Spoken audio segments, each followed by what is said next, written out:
آئیے کتاب رحمت سورہ الکہف اٹھائیں۔ اللہ تعالیٰ نے ایک واقعہ بیان کیا ہے حضرت موسیٰ اور حضرت خضر علیہ السلام کا، کہ حضرت موسیٰ علیہ السلام عزم مصمم کر کے جب چلے تو اللہ فرماتا ہے کہ ہم نے حضرت موسیٰ علیہ السلام کو جس بندے کی نشانی بتائی تھی وہ بندہ ان کو وہاں مل گیا۔ سفید چادر اوڑے حضرت خضر علیہ السلام وہاں لیٹے ہوئے تھے، تو یہ جا کے ان کے پاس کھڑے ہو گئے کہ حضرت میں آپ کی خدمت میں اس لیے آیا ہوں کہ اللہ نے آپ کو جو خصوصی علم عطا کیے ہیں میں ان کو سیکھنے کی غرض سے آپ کی چوکھٹ پہ آیا ہوں۔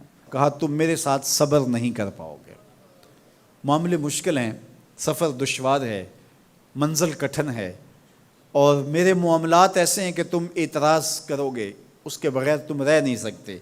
حضرت موسیٰ علیہ السلام نے کہا اگر اللہ نے چاہا تو آپ دیکھیں گے میں صبر کروں گا، اور آپ کے کسی حکم کی کسی کام کی میں نافرمانی نہیں کروں گا، کسی کام کا انکار نہیں کروں گا۔ کہا کہ اچھا شرط یہ ہے کہ جو میں کروں اس پر تم اعتراض نہیں کرو گے، سوال نہیں کرو گے، یہاں تک کہ میں خود ہی نہ بتاؤں۔ تو کہا کہ یہ شرط ٹھہری، میں کوئی بات نہیں کروں گا۔ فانطلقا، دونوں چل پڑے، دریا کے پار جانا تھا۔ جو کشتی کا مالک تھا، کشتی بان تھا، وہ حضرت خضر علیہ السلام کو جانتا تھا، تو اس نے کرایہ بھی نہیں لیا، لیکن جب کشتی پر سوار ہوئے تو عصا مار کے حضرت خضر علیہ السلام نے کشتی کا ایک پھٹا توڑ دیا۔ تو بے ساختہ حضرت موسیٰ علیہ السلام نے کہا آپ نے پھٹا توڑ دیا، یہ سارے ڈوب جائے؟ کہا میں نے کہا تھا نا تم میرے کاموں پہ صبر نہیں کر پاؤ گے۔ تو حضرت موسیٰ کو یاد آیا، کہا میں بھول گیا تھا، اس پر مواخذہ نہ کیجیے۔ پھر دونوں چل پڑے، بچے کھیل رہے تھے، ایک خوبصورت لڑکا وہ بھی بچوں میں کھیل رہا تھا۔ حضرت خضر آگے بڑھے اور اس کی گردن مروڑ دی، اس کو قتل کر دیا۔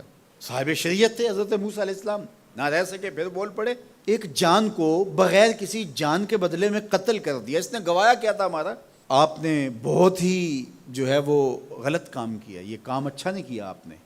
کہا میں نے کہا نہیں تھا کہ تم میرے ساتھ صبر نہیں کر پاؤ گے۔ کہا ایک موقع اور دے دیجئے، اب اگر میں نے کوئی اعتراض اٹھایا تو پھر دوبارہ مجھے آپ اپنی صحبت میں نہ رکھیے، عذر تمام ہو جائے گا۔ پھر دونوں چل پڑے، یہاں تک کہ ایک بستی میں دونوں آئے تو آپ نے بستی والوں سے کہا کہ ہم مہمان ہیں، آپ ہماری مہمان نوازی کیجیے، کھانا کھلائیے۔ تو انہوں نے انکار کر دیا، کہا کہ ہم تو آپ کو بلایا نہیں ہے، آپ خود آئے ہیں، آپ اپنے کھانے کا خود انتظام کیجیے۔ گزر رہے تھے گلی سے تو ایک دیوار گرنا چاہ رہی تھی، تو جلدی سے اس دیوار کو مرمت کر دیا۔ کہا حضرت ہم اگر چاہتے تو اس پہ اجر لے سکتے تھے، انہوں نے ہمیں کھانا تک نہیں دیا اور ہم ان کی دیواریں سیدھی کر رہے ہیں۔ کہا اب تمہاری میری جدائی ہو گئی، تم نے یہ بھی اعتراض کر دیا۔ تو انہیں یاد آیا کہ وہ یہ بھی اعتراض ہو گیا۔ اب میں تمہیں بتاتا ہوں کہ یہ 3 کام میں نے کیوں کیے۔ اللہ اکبر۔ اب سنیے، قرآن ہمیں بتاتا ہے کہ ظاہری علم بھی ہوتا ہے لیکن کوئی باطنی علم بھی ہوتا ہے۔ کہا وہ پہلی بات کشتی والی سنو، یہ 2 مسکین بچوں کی کشتی تھی، ان کے گھر کا چولہا اس کی کمائی سے جلتا تھا۔ دریا کنارے کنارے ایک ظالم بادشاہ رہا تھا جو لوگوں کی کشتیاں چھین رہا تھا، ہم نے تھوڑا سا عیب لگا دیا، وہ ٹوٹی کشتی چھوڑ کے چلا گیا۔ اب وہ تھوڑے سے پیسے لگا کے کشتی مرمت کرا لیں گے، گھر کا چولہا جلتا رہے گا، بتاؤ اچھا کیا یا برا کیا؟ کہا رہی بات اس بچے کی جس کو ہم نے قتل کیا، اس کے ماں باپ مومن تھے، نیک تھے، صالح تھے، بچے نے بڑا ہو کے بہت برا ہونا تھا، ہم نے اس کو قتل کر دیا، اللہ اس کے بدلے ان کو بہتر اولاد دے گا۔ علماء تفسیر نے لکھا ہے اس بچے کے بدلے میں اللہ نے ان والدین کو ایک بیٹی عطا کی جس کی نسل سے 70 نبی پیدا ہوئے۔ دیوار کی کہانی بھی سن لیجئے، یہ شہر کے 2 یتیم بچوں کی دیوار تھی اور اس کے نیچے ان کا خزانہ تھا، اور ان کا باپ بڑا نیک تھا۔ خزانہ دیوار کے نیچے ہے، دیوار گرنا چاہ رہی ہے، کسی معمولی دھکے سے گر جاتی۔ 2 ہی صورتیں تھیں، یا وہ بچے خود اپنا خزانہ اٹھا لیتے یا لوگ اٹھا کے لے جاتے۔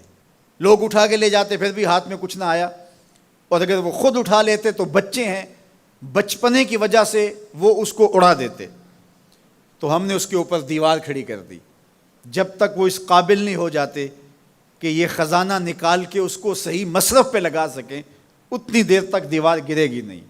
اللہ اکبر۔ وہ کسی وجہ سے دیوار قائم رہے گی، اور جب وہ اس عمر کو پہنچ جائیں گے جس عمر میں وہ اس خزانے کو سنبھال سکیں گے تو پھر دیوار خود بخود گر جائے گی اور یہ خزانہ نکال کر کے اپنے کام پہ لے آئیں گے۔ میں جب پہلی مرتبہ اس کو جو ہے وہ غور کے ساتھ تلاوت کیا تو مجھے یہ لگا کہ اس کا انطباق پاکستان کے حالات پہ بھی ہو سکتا ہے، اس لیے کہ یہ بھی یتیموں کا سرمایہ ہے۔ کتنے یتیم روتے بلکتے رہ گئے اور ان کے سر سے جو ہے وہ سائے اٹھ گئے اس وطن کے لیے، لیکن میرے مالک نے اس ملک کے خزانوں پر گہرے پہاڑ اور بڑی بڑی دیواریں کھڑی کر دی ہیں۔ جب تک یہ قوم بلوغت تک نہیں پہنچے گی اتنی دیر تک وہ خزانے ظاہر نہیں ہوں گے، اور جب یہ قوم اپنی بلوغت تک پہنچے گی، شعوری بلوغت، فکری بلوغت، علمی بلوغت، اور رب سے جو وعدہ کیا تھا پاکستان کا مطلب کیا، لا الہ الا اللہ، جب اس بلوغت تک یہ پہنچ جائے گی، اس وعدے کی تکمیل ہوگی، پھر رب دیوار ہٹا دے گا اور پاکستان کو اللہ اتنے خزانے دے گا اور پاکستان ایسا مالا مال ہوگا دنیا دیکھنے آئے گی انشاءاللہ۔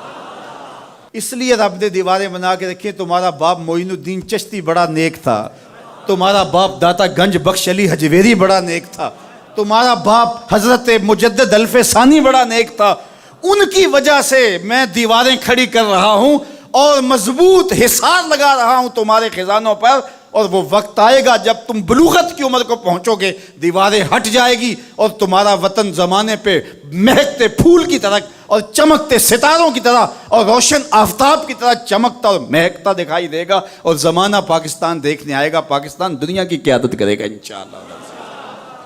تو کہا یہ تعویل ہے ان باتوں کی جو باتیں میرے رب نے مجھے بتائی، اور یہ میں نے اپنی مرضی سے نہیں کہیں، اور جو میں نے کیا اپنی مرضی سے نہیں کیا۔ تو یہ باطنی باتیں ہیں، شاید یہ باطنی باتوں کے جوش میں یہ بات بھی میں کر گیا۔